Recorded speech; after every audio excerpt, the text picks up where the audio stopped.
At Silver Sport Transmissions, we believe classic cars and trucks look their best on the open road, and four-wheel drives belong on the trail. We continue to innovate and develop the best overdrive transmission packages for muscle cars, street rods, classic trucks, and four-wheel drive vehicles. Our commitment to customer service and integrity is second to none. When the wrenches begin to turn, Silver Sport Transmissions is there. Hit the trail with Silver Sport Transmissions. Joe Welsh rolling up now, number one qualifier, 777. He blistered this joint the other day at almost 180 miles an hour. Dodge DRAGPAK 354. All these cars are factory supercharged, super duper hot rods. Kind of like back in the day, you know, back in the day when you could drive a Hemi car off the showroom floor, and then they also built those Hemi Darts and Barracudas. Well, the factories are doing it again. You can go to the dealer and you can buy a supercharged version of these cars. This is the race version of the street car. 837-176 for Joe Welsh, who knocked the tire off of it down here at the starting line.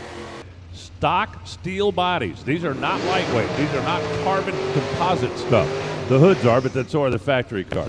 But they've got to deal with the stock suspension with a 9-inch wide tire.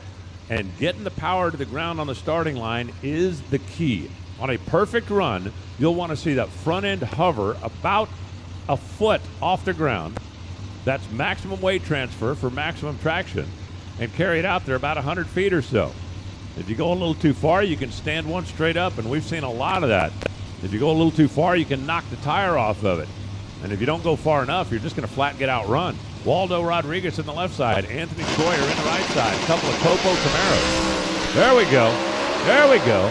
Troyer, solid fight off the starting line. And look at him just drive away down the right side of the racetrack. Dodge SRT scoreboard says 797 at 169 miles an hour. We're talking about 3,500-pound production car. Now it's going to be Doug Hamp on the left side and Jeff Turk, the Blackbird. It's great to see Turk back out here with us.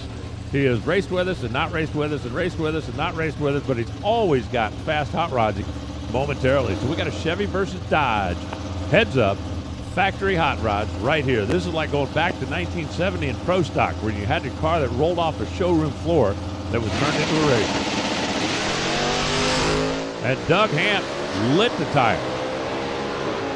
Turk's car spun the tire a little bit, but he was able to get through it and get away with it. 826 at 165 miles an hour, and Hamp just took the tire right off. The engine builder battle in this category has been kind of fun to watch, too. There are a couple of major players and a few others that are out there making horsepower. Both of these particular cars are getting their horsepower from the Ray Barton factory up there in Pennsylvania.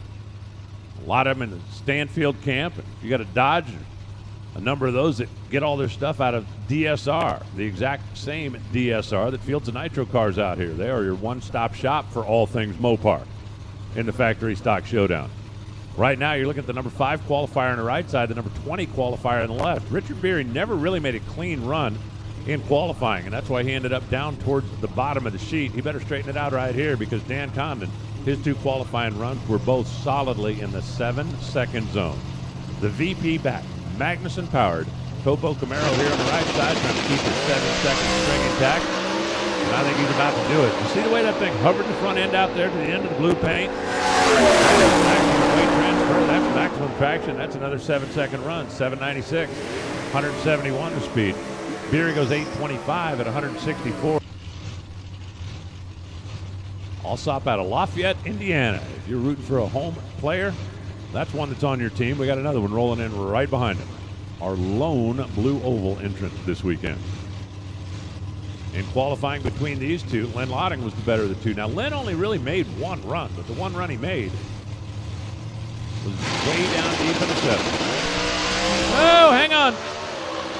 Dustin Wheelock gets after it, and that thing was climbing the ladder. Front end up in the air and turned left, and he had 2 choices, lift or land on the concrete. He chose wisely. Lottick goes 794, 168 for the win, and Dustin Wheelock is going home with the race car, and I'm calling that a win. The front end then started really climbing the ladder when it got out there past the Christmas tree. That part is okay. It's when it turned left that it became a problem. Here comes Bill Skillman, as in Ray Skillman, as in the Ray Skillman Auto Group that's got a like 47-acre footprint or something out there in Greenwood. What? Oh, 470-acre footprint. I'm sorry. I thought that was a typo. They sell a lot of cars here in the Indianapolis area. And Dave Barton, the engine builder, former champ, number 2 finisher last year. Out of Ray Barton Racing Engines, Sawmill Auto Sales. So we got a Ford, we got a Chevrolet. Skillman, the 5.2 liter. Cobra Jet, blower sitting on top. And Barton, the engine builder, who came all the way from Pennsylvania. He's heading home next week. So are we. Both of them clean off the starting line. Barton flying the front end for a while. Skillman pulls up alongside. Skillman could drive off into the sunset. 791, 180 miles an hour. Wow, 180.33 miles an hour for Bill Skillman. How about Mark Powick in the left side? Now, Mark Powick, this is his brand new car, or brand new. The Impaco Equipment driver out of Akron, Ohio. And for those of you that are just casual fans, or maybe this is the only event you attend every year, yes, that is the same Mark Powick that used to come out here and race Pro Stock. Jesse Alexandra over here on the right side, as in Batman, the number 3 qualifier out of West Bend, Wisconsin. Now, Powick, brand new car, never really made a clean run down the racetrack. We only had a couple of qualifying sessions. Mother Nature affected the Townsend Aviation Factory Stock Showdown. But Powick's teammates both have got enough of a logbook that they hopefully have found a way to get this thing planted on the starting line. It's like anything else. You get a brand new car, you want to go out and make a bunch of runs on it and get comfortable with it. They haven't had the time. Well, they got it off the starting line this time. Let's find out if they got enough Hemi under the hood. Jesse Alexander all the way down to the stripe. 792, 170 miles an hour for Jesse. He's going to advance to the next round. Mark goes 797 at 177 miles an hour. And I mean, that's at least a little victory with a brand new race car. Aaron Stanfield last year got beat in the semifinals at Gainesville and did not get beat again all year long. He just ran away and hid from them. The Janik brothers, JC3 Energy, a young man who builds engines, tunes engines, and he does a lot of work on a lot of cars out here. If you are a Stanfield customer, Aaron comes as part of the program. Got a problem, got a question, needs a... Aaron, line 2. So the 2 black Chevrolets getting after it. Libersher on the left side, qualified number 16, Stanfield qualified number 8. And away they go. Both of them away clean on the green. Stanfield got a little bit of help in this end, but they are side-by-side performance. 789 beats 790. Aaron Stanfield making it happen. He got a big jump on the starting line and picked up another Hun going down the racetrack. Now it's going to be Lindsey Wheelock, the Allsop machine over on the left side. Remember what happened last time we saw a car that had Allsop on it? It tried to go vertical. And here comes David Janik, as in Janik Brothers, as in JC3 Energy, as in Team Car to Aaron Stanfield. The Texas-based team and the black car over here on the right side. Now, they didn't qualify particularly where they would expect to. They ended up in the number 14 spot. Still, we're in the 7-second zone, but this should be a pretty good race. Lindsey Wheelock cracked into the 7s as well. These two were only a couple of Hun apart when qualifying was wrapped up. Let's watch first to see who gets the jump to the starting line. Or second, who gets the power to ground better. Off the starting line first is David Janik by a 10. Oh, that's a back in race. 795, 170 miles an hour. Lindsey goes 808 at $169, but that really wasn't the story. You're not going to win a whole lot of races in this category where reaction time started with a 1. That'll bring up Lee Hartman, the red, white, blue car over in the right side, or over in the left side, excuse me, out of Canfield, Ohio. And Stephen Bell out of Shreveport. This is another Stanfield powered machine. Stephen Bell is in the car biz down there, and he sells a bunch of them. Bell, winner already this year on the tour. And again, in qualifying, we're talking about a couple of cars that were only separated by about 400 or 500. The 2 COPO Chevrolets. Factory Stock Showdown, round 1. These both get off the tree on time. Hartman in this end. Stephen Bell able to drive by him at that end. 792, 170 the speed. Hartman goes 798 at 171 miles an hour. An 015 bulb for Hartman. Here comes the bounty run. John Serbone over here in the right side out of Sawmill Auto. And Archie Cohn is going to be the first guy to take a crack at cracking the last winner as part of the Constant Aviation Factory Stock Showdown. The previous race winner's got a price on his head. Whoever takes him out picks up some extra cash along the way. Hey, you know, you can use that when you're refurbishing your business jet. I heard that from somebody who had a business jet. I once saw a business jet. Does that count? I once got so close to one that they said, "Excuse me, sir, you'll have to back up. You shouldn't be here." Archie on the left side trying to collect the bounty. John Serbone on the right side trying to not let it happen. Cone part of Team Stanfield. Cone part of Team Martin. Red light start for Archie Cone. He jumped too soon. Archie lights the fire light on his tree at the top of the scoreboard on John's side. 795, 169 miles an hour. Archie goes 797 at a $1.72.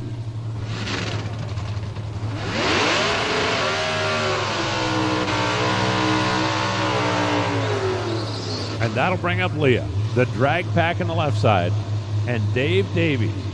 Davies in the black car over here. He's the boss at Constant Aviation. Sponsor of the category, loves hot rods. And he has also got an affiliation with Don Schumacher. Both these cars come out of DSR. Leah has been to the final the last 2 weeks since she got that 21 version drag pack. A couple of races to kind of, get their feet under them. You got to figure out what the new car wants. They're all just a little bit different. But the performance of that thing has really stepped up as of late. And she's got a teammate in the other lane. This is a classic case where I know the kind of horsepower he's got. It's the same as what I've got. Leah got the jump on the starting line by a couple of hundredths of a second. Watch the two drag pack Dodgers taking it to the house. 795 beats 795. Leah got the jump on the starting line, and that was the difference at the finish line. 7.95, 176 for the win. Davies goes 795, 175, and he now will become a cheerleader for his Dodge team. John Serbone, Jeff Turk set to square up. Here we go. Jeff Turk going after that bounty. John Serbone, the most recent race winner in the Rob and Danielle Falcone machine out of Yorktown Heights, New York. Sawmill Auto Sales. Barton Power. Camaro on the Dodge side. Dodge on the Ray Skillman side. How many Mopar fans would like to see Jeff Turk move on to the next round? A Blackbird is back. But John Serbone, 0-14 reaction time. Get close to the center line, though. John Serbone, Camaro trying to hold off Jeff Turk and does it. 791-1 beats a 791-3. The difference was the reaction. Welch stayed. Leah stayed. Joe Welch off the starting line first. An 0-16 reaction time. And Joe Welch is driving away. 780-177. Joe Welch loads up Leah with a 783-1. Over there on the left-hand side, battle of blue Barton-powered Camaros. Lenny Loddig on the right-hand side has done a whole lot of racing in his past. He's been a bracket racer, has gone fast and top sportsman. Wanted to be a part of the Constant Aviation Factory Showdown, and this is car number 1 out of the Barton camp of their specialty COPO Camaro Barton prepared machines. Up until this point, you buy a Camaro and Barton would put an engine in it. This is a Barton-specific COPO. Lenny Loddig, right side. Tater Troyer, Potato Farm, out of Florida. Better reaction time. Look at that wheel stand. Lenny Loddig riding those rear tires for 200 feet. But that's going to give the advantage to Anthony Troyer. And Anthony Troyer wins the race. Oh my goodness. That is what Constant Aviation Factory Stock Showdown Racing is all about. What a wheel stand. Lenny Loddig, but he had to lift, crack the throttle, 843.3 at 163. Lenny Loddig is eliminated. David Janik, Bill Skillman. Skillman in the Mustang. We got any Ford fans out there? The Blue Oval. It's Bill Skillman in the Ray Skillman side of the racetrack. The Ford Mustang. Going up against David Janik. Janik. Stanfield prepared. Aaron Stanfield tuned. Better reaction time going David Janik. It's 500ths of a second on the starting line. Can he hold off Bill Skillman in that Ford Mustang? 796.2 wins it for David Janik. Bill Skillman, 798.5 at 180 miles per hour. Stephen Bell, Jesse Alexandra. Stanfield power left side. Barton power right side. Louisiana versus Wisconsin. Higher qualified car would be Jesse Alexandra. Jesse has been a human highlight reel this year. A lot of sky-high wheel stands for several hundred feet down the racetrack. Right now, he's got a shot to get down to 8 cars. Reaction time. Jesse Alexandra jumps out 300 ahead of Stephen Bell. Stephen Bell has got the power. Who's it going to be? It's Jesse Alexandra. 792 at 170. The man of mystery. That is Jesse Alexandra with his Barton power is down to 8 cars. Dan Condon, Aaron Stanfield. Stanfield, the champ. Number 1 in the world, the big dog. Taking on Dan Condon. Condon, part of the Libisher team, using Barton power. Staged up, 5 minutes. Got reaction time. Stanfield, pro stock this morning, went red round 1 to Matt Hartford. So to make up for that and win the big go again, goes 792.2, beats a 791.9, wins it on a hole shot by 0.08, 8 thousandths of 1 second, 792.2.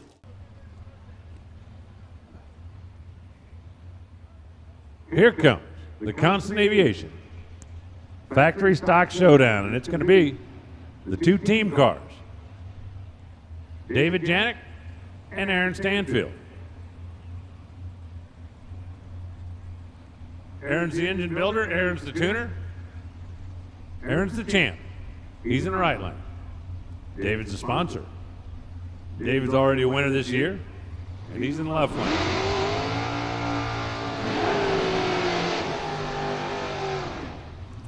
Winner goes to the final round.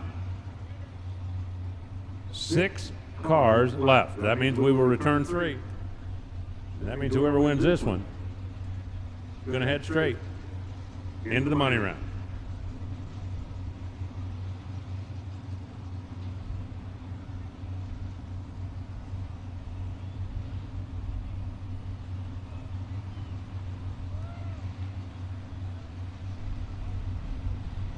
The COPO Chevrolets, supercharged.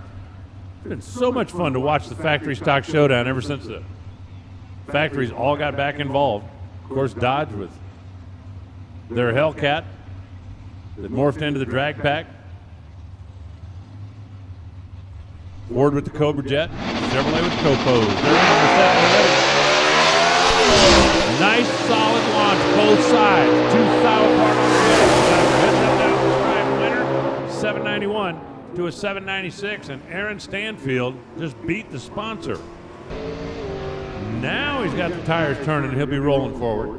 John Cerbone's got the price on his head. Dave Davies, Constant Aviation, the sponsor of the category, started a program where the previous week's winner has a price on his head. If somebody can take him out or her out, they collect the bounty. John Cerbone, the most recent winner, that's the Sawmill Auto Sales car over here. And Jesse Alexander looking to get a little extra cash as well as a semifinal round berth at the Dodge SRT NHRA U.S. Nationals.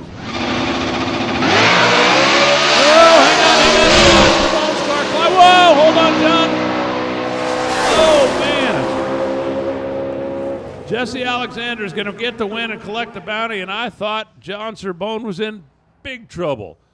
Man, that thing was climbing a ladder out there, and about 300 feet, headed for the center line. He brought it back down. It went sideways, came back across. It ended up with a love tap down there on the wall, but I was afraid that was going to be a tremendous crunch. A wild day of racing, and what an incredible final round. Is that like, driving with your feet? Is that like when you're driving a boat and sit up there and sit with the steering wheel? Or has he got B2 tucked back in there? Jesse Alexander went, no! Are you kidding me? Joe Welsh stayed and the two-step didn't hold. Anthony Troyer did a big wheel stand, had a womp-womp pedal the car, but he is going on anyway. 952, 109 miles an hour. Crazy. Jesse and Anthony bump their way into the beams.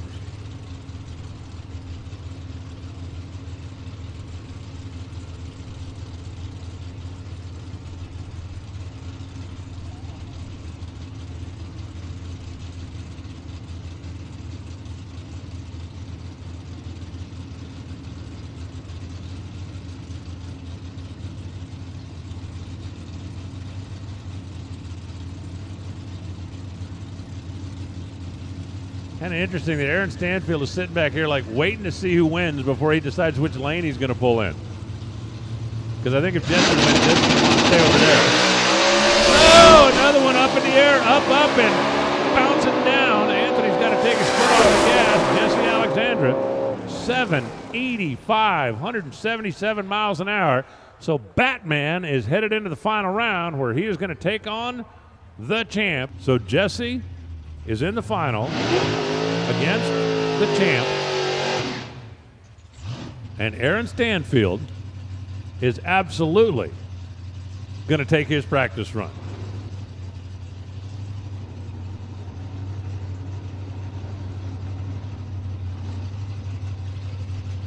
And then we've got the stock eliminator final rolling in right behind.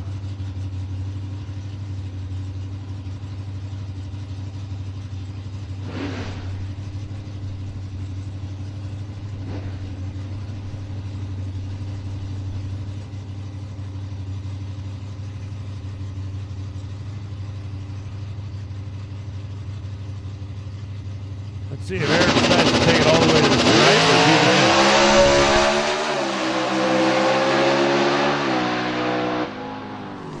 Flicking her off down there just past the 8th mile, 119 to 60 feet. He got a pretty good bite of it down here. Opted not to run it all the way out. That'll make it a little bit quicker and easier to cool off in between rounds. One of the big things with these things is cooling down a super. And comes down to the Constant Aviation Factory Stock Showdown. Batman on the left side, Iceman on the right.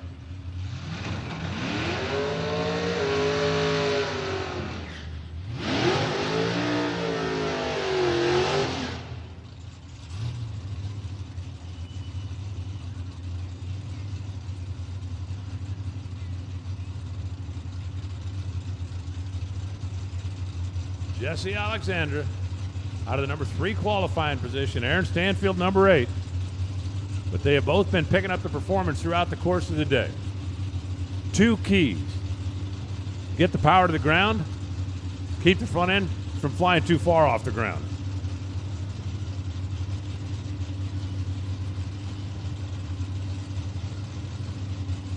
They both ease their way in as the shadows now do start to stretch across Lucas Oil Raceway, Indianapolis.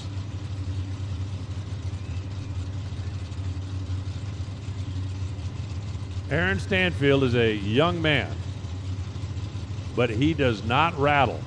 He doesn't get nerves. He doesn't get upset. He just keeps on doing the job, and Jesse knows he's got a car right now. Oh, Jesse's car works a little on the starting line. Aaron Stanfield knocks the tire off, and Jesse Alexander wins Indy. Check him out down on the starting line, celebrating already. 784, 178 miles an hour. Jesse's car looked like it lurched into beams, and my heart lurched. I thought, oh, man, don't go red. He didn't. He goes 015, and then he goes 784. Aaron Stanfield, after he made a brilliant practice run just about an hour ago, knocked the tire off. Hey, fans, thank you. I can't thank you enough, especially those of you hardcore fans that hung out to watch everybody make their runs. Look at Jesse. He's about to bounce out of that thing.